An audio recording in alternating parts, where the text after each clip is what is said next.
Hello and welcome to my YouTube channel. I am doctor Mohammad Danish और आज जो है कि मैं वीडियो आप लोग के लिए लेकर आया हूँ। This video is all about the career in the field of data analytics. ठीक है, अब आप लोग सोच रहे होंगे कि ये डेटा एनालिटिक्स क्या होता है, ठीक है, या रिसर्च एनालिटिक्स। तो ये एनालिटिक्स का फील्ड है क्या, इस फील्ड में कौन लोग हैं जो जॉब करते हैं, क्या इसकी रिक्वायरमेंट है, कौन कौन से कोर्सेज करके आप डेटा एनालिटिक्स के फील्ड में जा सकते हैं, what this course is all about. ठीक है, कौन से इंस्टीट्यूशंस हैं, कौन से कॉलेजेस हैं जो ये इसके रिगार्डिंग कोर्सेज कराते हैं, या क्या कोई ऑनलाइन कोर्स करने का भी कोई तरीका है। तो आज मैं इस फील्ड के ऊपर एक पूरी चर्चा करूँगा, पूरी एक डिटेल में बात करूँगा। ठीक है, तो इस वीडियो को एंड तक देखिएगा। अब हम बात करते हैं what is data analytics career और द फील्ड। तो जो डेटा एनालिटिक्स है, अगर आप बात करें डेटा की, सबसे पहले तो डेटा क्या होता है। डेटा कोई भी इंफॉर्मेशन, चाहे वो आपकी पर्सनल इन्फॉर्मेशन हो, चाहे प्रोफेशनल इन्फॉर्मेशन हो, या आपकी कोई भी जानकारी। तो आपने देखा होगा, आप बैंक में जाते हैं तो बैंक में एक फॉर्म भरते हैं, अपनी सारी डिटेल, अपना नाम, पता, एड्रेस, अपना जेंडर, अपना date of birth, each and everything you fill all your details in the form provided by the bank. ठीक है, तो वहाँ पर आपका डेटा सिक्योर हो जाता है। इस तरीके से आप मोबाइल कनेक्शन खरीदते हैं तब भी आपको अपना सारा डेटा देना होता है। तो कोई भी चीज़ आप कहीं भी जाके आप कोई भी फॉर्मल प्रोसेस करते हैं तो वहाँ पर आपको अपना सारा डेटा, अपनी इन्फॉर्मेशन देनी होती है। तो इस तरीके से हर एक चीज़ में, हर एक फील्ड में डेटा यानी कि इन्फॉर्मेशन का फ्लो होता है। ठीक है, तो इसी इन्फॉर्मेशन की एनालिसिस की जाती है और उस एनालिसिस के बेस पे सारी चीज़ें फोरकास्ट की जाती हैं, भविष्यवाणी की जाती है, प्रेडिक्ट किया जाता है। तो एक बहुत बड़ा दुनिया में खेल चल रहा है डेटा का, और उस डेटा को लेके ही सारी चीज़ें की जाती हैं। आपने कभी देखा होगा कि आपको यूट्यूब पे या गूगल पे कभी कुछ टाइप करते हैं तो जो चीज़ आप टाइप करते हैं, जो चीज़ आप चाहते हैं, वो ऑलरेडी पहले से ही वहाँ लिखी हुई होती है। तो आप सब एक कीवर्ड दबाते हैं और पूरा स्टेटमेंट आपके सामने खुल के आ जाता है। तो आप सोचते हैं कि ये कैसे पॉसिबल है कि जो चीज़ मैं चाह रहा हूँ वो ऑलरेडी नेट पे अवेलेबल है। तो उसके पीछे पूरी एक रिसर्च होती है, डेटा की रिसर्च होती है, और डेटा के बेस पे फोरकास्टिंग की जाती है। तो वो सारी चीज़ें आपको गूगल पे या यूट्यूब पे या किसी भी ऑनलाइन प्लेटफॉर्म पे मिल जाती हैं। तो आज के ज़माने में जहाँ हर एक चीज़ ऑनलाइन हो गई है, हर एक चीज़ नेट बेस है, वेबसाइट बेस है, तो वहाँ पर डेटा का इम्पोर्टेंट बहुत बढ़ गया है। आप कहीं भी जाते हैं तो आपसे आपका डेटा मांगा जाता है, आपका फ़ोन नंबर मांगा जाता है, फिर उसके बेस पे आपको कॉलिंग की जाती है। तो दुनिया में इतना वॉल्यूम के साथ डेटा है कि उसको हैंडल करना बहुत मुश्किल है। तो उसी की एक एनालिसिस होती है, उसे हम बोलते हैं डेटा एनालिटिक्स। मीन्स डेटा की मदद से आप उसकी एनालिसिस करके उससे कुछ वैल्यूएबल इन्फॉर्मेशन निकालना, ये कहलाता है डेटा एनालिटिक्स का फील्ड। ठीक है, तो बहुत ही उभरता हुआ कैरियर है, बहुत ही उभरता हुआ फील्ड है। अभी कुछ सालों से ही यही मार्केट में बहुत जल्दी से उभरा है, लेकिन लोगों को इसके बारे में पता नहीं है। लेकिन जो लोग इस फील्ड में ज्वाइन कर रहे हैं तो वो बहुत ही हाई सैलरी पैकेजेस के साथ उनको उठाया जा रहा है, जिनको इस फील्ड की थोड़ी बहुत नॉलेज है या जो इस फील्ड के बारे में थोड़ा बहुत जानते हैं।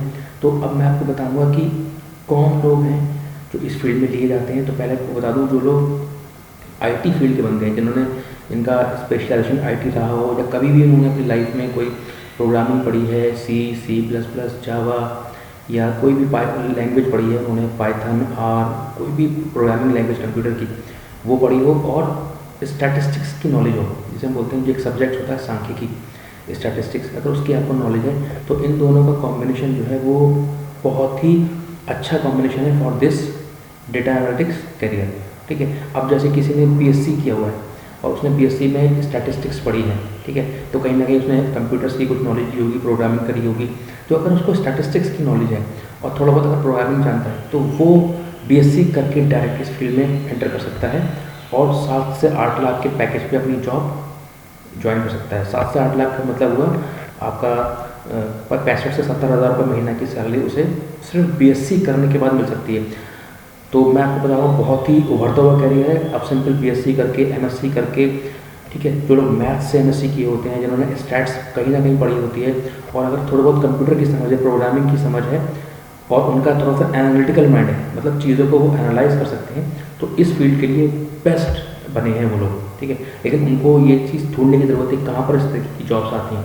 तो कभी भी आप गूगल पर टाइप करिएगा या कहीं भी naukri.com पे या किसी भी जो जॉब पोर्टल्स होते हैं वहाँ सेलेक्ट करिएगा कि जॉब्स इन डेटा एनालिटिक्स। ठीक है, तो वहाँ पर आप देखिएगा वो आपसे इन्फॉर्मेशन पूछते हैं कि क्या आपने कोई कंप्यूटर की प्रोग्रामिंग की लैंग्वेज की हुई है, कोई आपने स्टैटिस्टिक्स कभी पढ़ी है। तो अगर आपने स्टैटिस्टिक्स पढ़ी है और आपको प्रोग्रामिंग की नॉलेज है ठीक है। तो आप इस फील्ड में बहुत अच्छा कर सकते हैं। अब आज की डेट में कुछ सॉफ्टवेयर्स हैं जो चल रहे हैं, जैसे कि एक सॉफ्टवेयर होता है सैस, इसके ऊपर काम हो रहा है मार्केट में। एक है पाइथन लैंग्वेज आती है, उस पाइथन लैंग्वेज के ऊपर काम हो रहा है। एक लैंग्वेज है कंप्यूटर की आर, उस लैंग्वेज के ऊपर काम हो रहा है। तो ये कुछ इस तरीके की चीज़ें बता रहा हूँ मैं आपको। हडूप है, ठीक है, और आपका बिग डेटा के ऊपर काम हो रहा है। तो ये कुछ नए नए टर्म्स जो आपने पहले कभी नहीं सुने होंगे, तो ये सब उभर के आ रहे हैं। तो अगर इस फील्ड में अगर आप चाहते हैं अपना कैरियर बनाना, तो बहुत ही अच्छा फ्यूचर है। लेकिन आपको सही टाइम पे सही चीज़ पहचानने की ज़रूरत है। कुछ इसके ऑनलाइन कोर्सेज भी हो रहे हैं जो कंपनीज करा रही हैं, ज़्यादातर लोगों को नहीं पता है, लेकिन जो IIMs के पढ़ने वाले बच्चे हैं या IITs वाले हैं उनको पता रहता है। तो वो लोग ये कोर्सेज करके, ऑनलाइन कोर्सेज करके इस फील्ड में जंप कर रहे हैं। जैसे मैं कुछ आपको ऑर्गेनाइजेशन बता देता हूँ। जैसे कि एक साइट है जिसका नाम है कोर्सेरा, ठीक है, मैं फिर से बता रहा हूँ, कोर्सेरा, कोर्स कहते हैं COURS और ERA, कोर्सेरा। इसको आप गूगल पे टाइप करेंगे तो कोर्सेरा खुल जाएगी। तो वहाँ पर बहुत सारे आपने देखा होगा कोर्सेज पड़े हुए हैं, जैसे कि data science with Python, data analytics with Python, machine learning with Python, artificial intelligence with Python. तो इस तरीके के कुछ कोर्सेज पड़े हुए हैं, तो इनको आप करने की कोशिश करिए। अगर आप ये कर लेते हैं तो ये एक सर्टिफाइड कोर्सेज हैं। इन्हें करने के बाद आप जो है कहीं अगर जॉब के लिए अप्लाई करते हैं तो आपको बहुत प्रेफरेंस दी जाएगी। उसके अलावा फ्री ऑफ कॉस्ट कोर्सेज भी हैं, जैसे कि आप यूट्यूब पर डालेंगे तो एक साइट है एड्यूरेका, आप उससे कर सकते हैं। या यूट्यूब पे भी बहुत सारे online free of cost course पड़े हुए हैं, जिसको आप जाके पाइथन लैंग्वेज सीख सकते हैं, आर लैंग्वेज सीख सकते हैं, ठीक है। डेटा एनालिटिक्स की जानकारी ले सकते हैं इस फील्ड के बारे में, ठीक है। कुछ लोग पेड कोर्सेज भी करा रहे हैं दिल्ली NCR में, वो लोग 1 हफ्ता 2 हफ्ता 1 महीना 2 महीने के कोर्सेज कराते हैं, वहाँ से भी आप करके आगे जा सकते हैं। तो मेरा कहने का मतलब ये है कि ये जो फील्ड है उभर के आया है डेटा एनालिटिक्स, ये बहुत ही उभरता करियर है। इसमें बहुत ज़्यादा हाई सैलरीज हैं क्योंकि डिमांड इस फील्ड में ज़्यादा है और काम करने वाले लोग नहीं मिल रहे हैं। तो सिंपल BCom करके भी आप जा सकते हैं, BSc करके भी जा सकते हैं, B.Pharma करके भी जा सकते हैं। कोई भी साइंस का बंदा हो या बायो का बंदा हो या मैथ्स का बंदा हो, वो उस फील्ड में जा सकता है, ठीक है।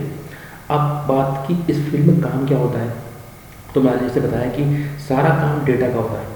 बाहर की कंपनीज का, बाहर की कंट्रीज़ का डेटा आता है, लाखों में डेटा होता है, उसको आपको एनालाइज करना होता है with the help of softwares. फिर उसको एनालाइज करके आपको अच्छी से अच्छी प्रेडिक्शन करनी होती है, फोरकास्टिंग करनी होती है, भविष्यवाणी करनी होती है, ठीक है। अगर वो आपकी भविष्यवाणी ठीक बैठती है तो आपको क्लाइंट्स करोड़ों में पैसा देता है, ठीक है। तो ये सारी चीज़ें मैंने बताई कि इस तरीके की बहुत सारी जॉब्स निकल के आ रही हैं, आप इन पर नज़र रखिए। डेटा साइंस या डेटा एनालिटिक्स एक उभरता हुआ कैरियर है, इसके बारे में जानने की कोशिश करिए। नए नए फील्ड उभर के आ रहे हैं, तो ज़रूरी नहीं कि आप वही पुराने BA BSc BCom करा और आपने जो है नॉर्मल अपनी लाइफ करी, B.Ed कर लिया या टीचिंग घुस गए या मार्केटिंग फील्ड में निकल गए। ऐसा नहीं है कि कोई फील्ड बुरा है, लेकिन अगर कोई आपको नए ऑप्शन मिल रहे हैं काम करने के लिए तो क्यों ना उसमें ट्राई किया जाए, क्योंकि उसमें पैसा है, उसमें चार्म है और आप जल्दी से जल्दी अपना कैरियर बना सकते हैं, ठीक है। तो ये बात रही डेटा एनालिटिक्स के फील्ड की। इसमें MBA वाले भी जा सकते हैं, इसमें BBA वाले भी जा सकते हैं। बस जैसा कि मैंने बताया कि आपको थोड़ा बहुत स्टैट्स की समझ होना चाहिए, स्टैटिस्टिक्स की, और आपने कोई कंप्यूटर की प्रोग्रामिंग अगर लैंग्वेज की हुई है। तो आज की डेट में आजकल पाइथन लैंग्वेज बहुत चल रही है, तो पाइथन और R, ये 2 लैंग्वेज में से कोई एक लैंग्वेज आप कर लिए तो आपको फ़ौरन कंपनी में जॉब मिल जाएगी और आपको 70 से 80 हज़ार रुपये की आराम से जॉब मिलने के चांसेस हैं, ठीक है। बहुत सारी कंपनीज़ हैं जिनके मैं नाम बता देता हूँ आपको, जैसे कि आपके EXL एक कंपनी है, और मैकेंजी है, आपकी कंपनी है, आपकी डेलॉयट है, और बहुत सारी प्राइवेट बैंक्स हैं जहाँ पर भी वहाँ पर भी डेटा एनालिटिक्स का काम हो रहा है, चाहे वो सिटी बैंक्स हो, HDFC हो, हर बड़े बड़े ऑर्गेनाइजेशन में आजकल डेटा एनालिटिक्स का काम हो रहा है। तो उन्हें डेटा एनालिटिक्स के लिए प्रोफेशनल्स हायर करने होते हैं। तो मैं बता रहा हूँ, अगर आप सिंपल BSc मैथमेटिक्स हैं तो आप एक लैंग्वेज है जैसे हम बोलते हैं R लैंग्वेज या पाइथन, ये कर लीजिए, थोड़े बहुत अपनी स्टैट्स ठीक कर लीजिए और जॉब सर्च करिए। और मैं आपको आशा करता हूँ, मैं उम्मीद दिलाता हूँ कि आपको बहुत जल्द से जल्द सिंपल ग्रेजुएशन की बेस पे ही जॉब मिल सकती है, ठीक है। तो ये तो बात रही डेटा एनालिटिक्स के फील्ड की। तो मैंने पूरी कोशिश करी है इसमें ज़्यादा से ज़्यादा चीज़ों को कवर करने की। अगर आपको वीडियो पसंद आई तो उसको ज़रूर लाइक करिएगा, शेयर करिएगा और सब्सक्राइब करिएगा मेरे चैनल को, जैसे कि मैं इस तरीके की छोटी छोटी इन्फॉर्मेटिव वीडियोज़ बनाता रहूँ। तो thank you very much, thanks for watching.